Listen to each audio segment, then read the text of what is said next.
Olá, caros cursistas! É um prazer estar aqui mais uma vez com vocês. Pesquisar, analisar, interpretar e tabular dados não é uma tarefa fácil, não é mesmo? Mas é gratificante realizar um trabalho que acrescente algo novo, que modifique a realidade dos sujeitos envolvidos na pesquisa. E por falar nisso, como está o andamento da escrita do seu artigo? Acredito que já esteja bem adiantado. Por isso, vamos relembrar algumas orientações das aulas anteriores e acrescentar outras informações pertinentes ao formato e à finalização do artigo. É bom relembrar sobre as normatizações da ABNT. Até mesmo pesquisadores experientes precisam consultá-las, então tenha sempre à mão os materiais postados na sala virtual. Sempre que necessitar ou tiver dúvidas, consulte-os. O seu professor ou professora orientadora também estarão aptos a auxiliá-lo. Falamos insistentemente sobre disciplina, organização e gerenciamento do seu tempo. Por que é tão importante enfatizar sobre isso?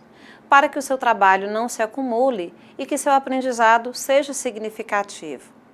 Parafraseando o filósofo Aristóteles, é fazendo que se aprende aquilo que se deve aprender a fazer. Quer aprender de verdade? Então, coloque em prática tudo o que quer aprender. Não adianta você ler as bibliografias e não fazer uma anotação sequer. Como também não adianta pensar que fará o seu trabalho baseado apenas na sua intuição, sem utilizar fontes para referenciá-los. Todo mestre já foi aprendiz um dia. Então, não desanime jamais. Você chegou até aqui e falta pouco para a conclusão da sua pós-graduação em matemática para o ensino médio.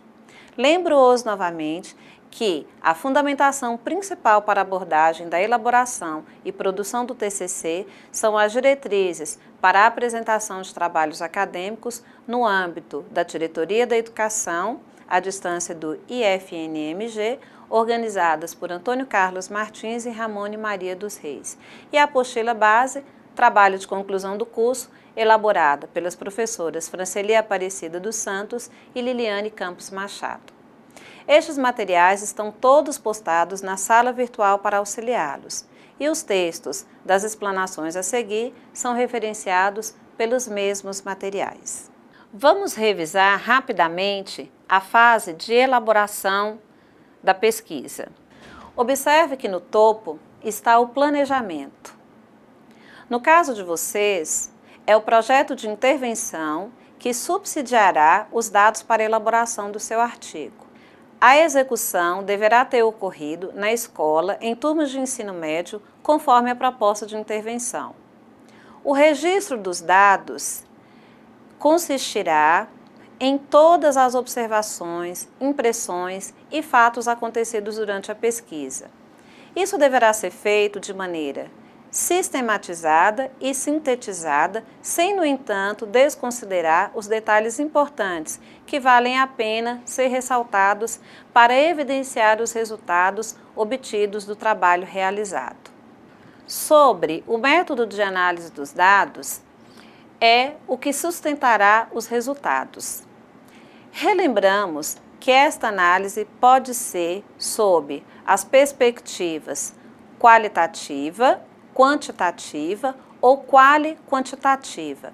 Geralmente, as pesquisas em educação são analisadas sob esta última, visto que reúne dados mensuráveis e atributos do grupo pesquisado. Sobre o seu projeto de intervenção e a escrita do artigo. Não pretendemos aqui destacar a elaboração do projeto de intervenção, mas sim o conteúdo exposto nele que servirá de base para a escrita do artigo. Nossa intenção é que você possa, através dele, elencar as ideias para conectá-las à escrita do seu artigo. Vamos lá. Faça uma breve explanação do público do projeto. Quantos alunos? Quantas turmas envolvidas? Qual série do ensino médio? Qual a amostra do universo pesquisado? Qual foi a sua proposta de intervenção? Quais foram os conteúdos contemplados para o ensino de matemática? Por que definiu a temática escolhida? Que dados fundamentaram a sua decisão? Perceba que esses itens já complementam a apresentação e a introdução do seu trabalho. Quais foram as dificuldades? Encontrou o apoio que precisava na escola? Os alunos aceitaram bem a proposta ou houve resistência? O que facilitou a realização do projeto de intervenção? Após realizar o projeto de intervenção, alcançou as finalidades propostas? Sim ou não? Parcial ou totalmente?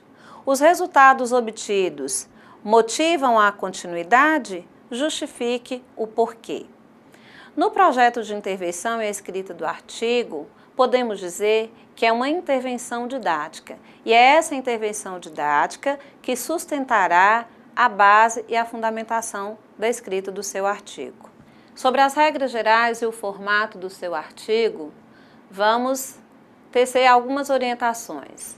Papel A4, branco ou reciclado, a fonte é Arial, tamanho 11, exceto para citações diretas longas de mais de 3 linhas, notas de rodapé, paginação e legenda das ilustrações e de tabelas que devem ser em tamanho 10. O formato, a cor preta em todo o corpo do texto, ilustrações, tabelas, gráficos, figuras, etc. Você pode usar a tinta colorida, mas com devido cuidado para não provocar poluição visual. A impressão apenas de um lado da folha, margem esquerda 3 cm, margens direita superior e inferior de 2 cm. Já falamos anteriormente sobre os elementos pré-textuais, textuais e pós-textuais que compõem a estrutura do artigo. Por isso, não vamos delongar nesses itens.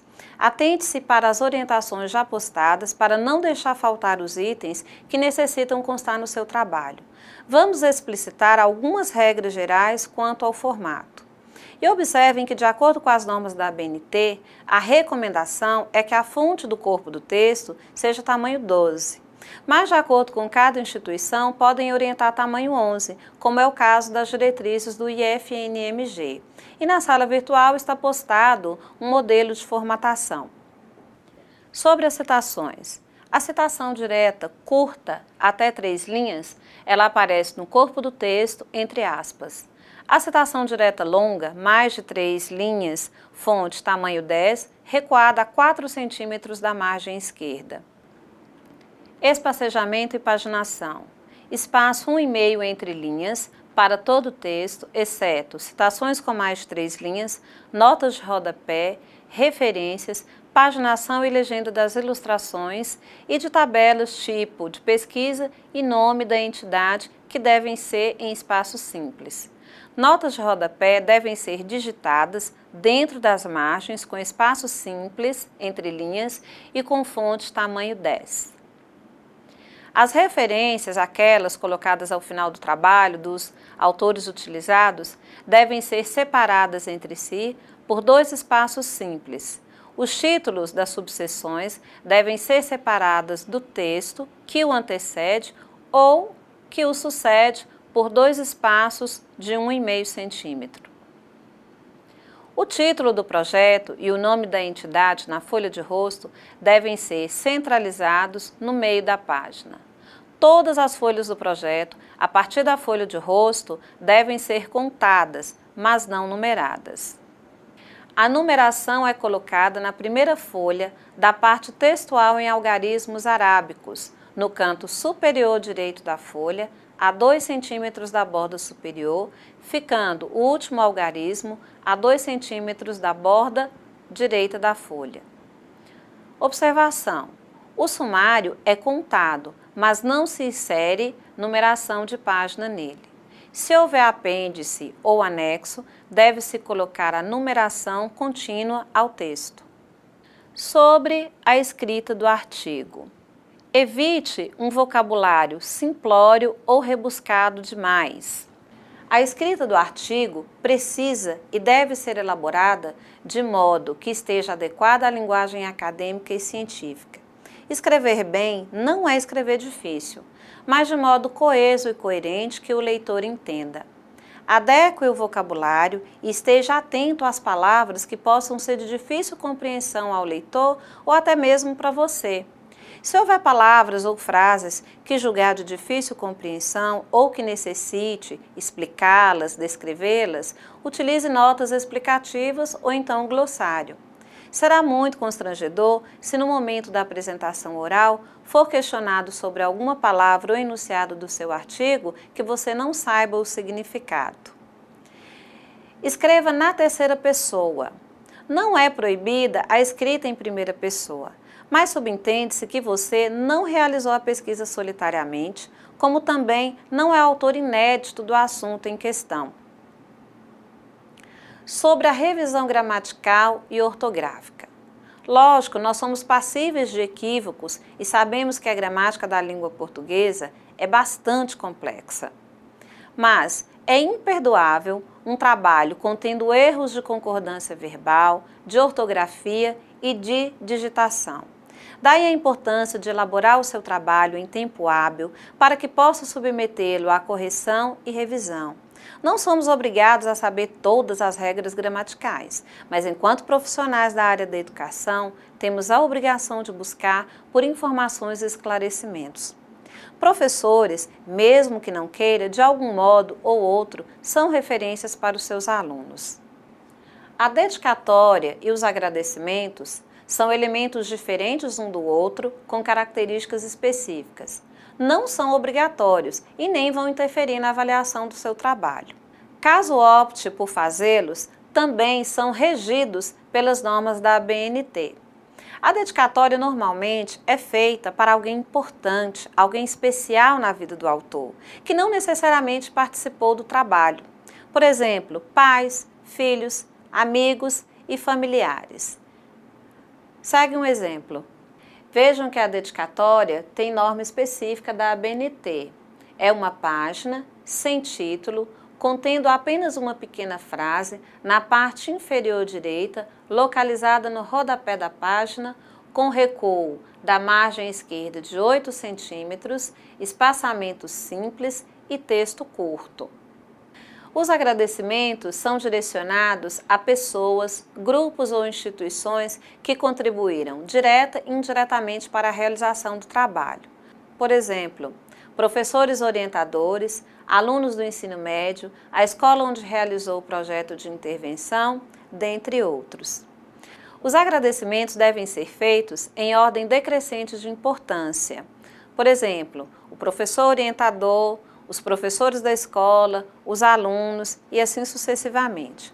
Quanto à contribuição, esta pode ter sido através de auxílio no fornecimento de materiais, compartilhamento de conhecimentos, disponibilização de algum espaço para aplicabilidade dos testes e pesquisa, etc. Há quem inclua também agradecimentos de apoio e motivação, o que é aceito. Então vamos recapitular a estrutura de formatação do seu artigo. Colocamos um esquema básico de gravuras para que você possa se localizar. Está detalhado os itens que não são contados, as folhas que não são contadas, as que são contadas mas não são numeradas. Por fim, todos os elementos textuais, pós-textuais e pré-textuais que devem conter no seu artigo. E se ainda tiver alguma dúvida, consulte o seu professor orientador. Lembrando que agradecimentos, dedicatória e epígrafe são opcionais. As listas são inseridas se houver necessidade. Observem as páginas que são contadas, mas não é inserido numeração de página. E qualquer dúvida, consulte os materiais, seu professor orientador e também acesse o fórum de Tira Dúvidas e envie o seu questionamento. No dia da apresentação oral do seu artigo, você utilizará o pôster ou o banner, que será o seu material orientador para a defesa do artigo. Eleja os pontos principais de maneira consistente e resumida para evitar que se perca durante a sua fala. Siga as orientações do modelo postado no AVA e envie dentro do prazo de acordo com o cronograma de atividades. E lembre-se, é você, pós-graduando, o responsável por providenciar a impressão que poderá ser de vinil ou papel sulfite. Se optar por inserir imagens no banner de sujeitos envolvidos na pesquisa, é necessário ter o termo assinado por eles de autorização do uso de imagens. Em caso de menores de idade, deverá estar assinada pelos pais ou responsáveis legais. Temos aqui no slide um modelo de formatação para o seu pôster. É exatamente esse modelo que será seguido, ele está postado no AVA e já está nas medidas indicadas pelas orientações. Todo o conteúdo a ser apresentado deve estar resumido num único slide. Então, desejamos um bom trabalho a todos e na próxima aula faremos abordagem sobre os procedimentos da entrega do artigo e a apresentação oral. Até mais!